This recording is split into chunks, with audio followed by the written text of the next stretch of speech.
It's not as hard to draw Batman as you would think. If you really kind of deconstruct what you're doing, you can get to the point where I think you'd be happy with it.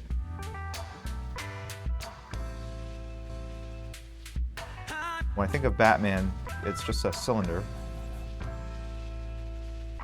And then you put your line for the eyes, and then your center line for the nose.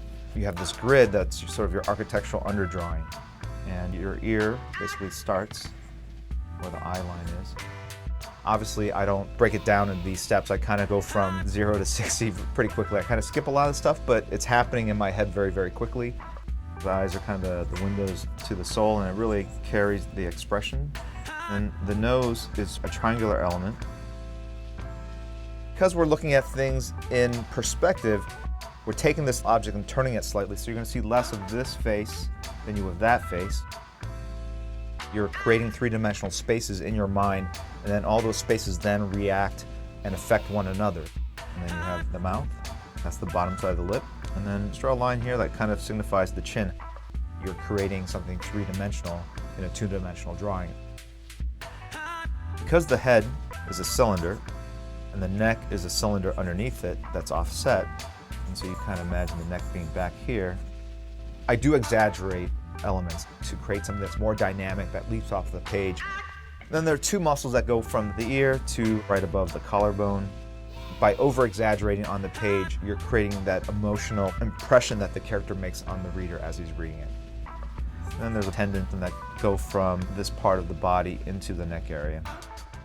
Then you have one ear here, and the other ear goes right above the other. On a sketch like this, I'll just use a marker that has waterproof ink in it.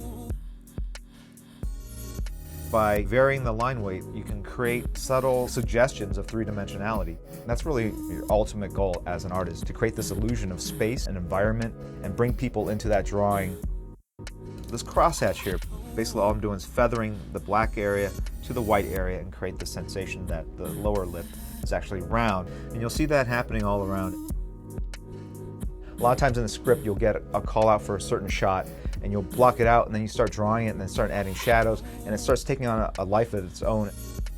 Sometimes I don't even finish the line, so like I started a line here, and I finished the chin here, and I kind of just suggested at a line in between. Not having a line here creates the sense that the shine is overpowering the line itself. I've worked with Scott Williams now for a couple decades, and having the right inker is incredibly important. If you can find that right guy, I mean, they're worth their weight in gold. Again, the pencil lines really act as a underdrawing or a blueprint to your final drawing. And then this ear, the light source is behind Batman. The ear itself might cast a shadow on itself, so it's kind of black.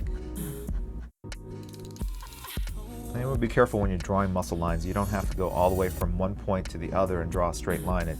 It can make the people look a little too flayed, and sort of sell it by putting maybe shadows at the beginning of the muscle and where it ends. So now I'm just going to work on values. What I mean by values is if you sort of squint at Batman, you start seeing, well, I've got a dark area here, I've got a dark area here, here. Does it look balanced? And to me, I feel like I need more over here and in this area as well. And I'm sort of squinting as I'm doing this, again, just trying to make sure that my values are still in balance. I'll take it and look at it backwards through the light, and you can start seeing things that your mind can't actually see because everyone has sort of artistic blind spots to what they're doing. So I see like one eye looks kind of higher than the other, that ear looks a little small, probably needs a little more definition over here. We go in with a brush. So now I've got some rapidograph ink and a brush. I don't really recommend this. Most people ink on a flat surface, and they ink with a bottle of ink and they dip into it. You can take tissues here. You create the illusion of storm clouds.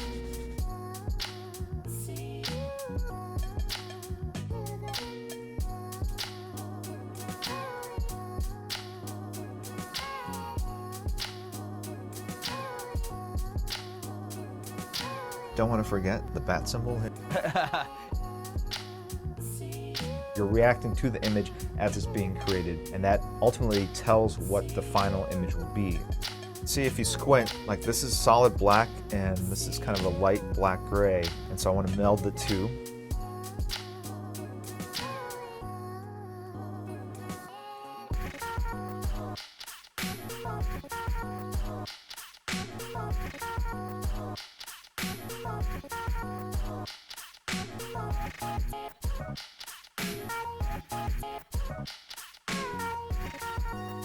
When I started, I didn't know exactly where I would end. The final image came to light as I was working on it. So in a sense, the drawing is telling you where it wants to go and when it should be done.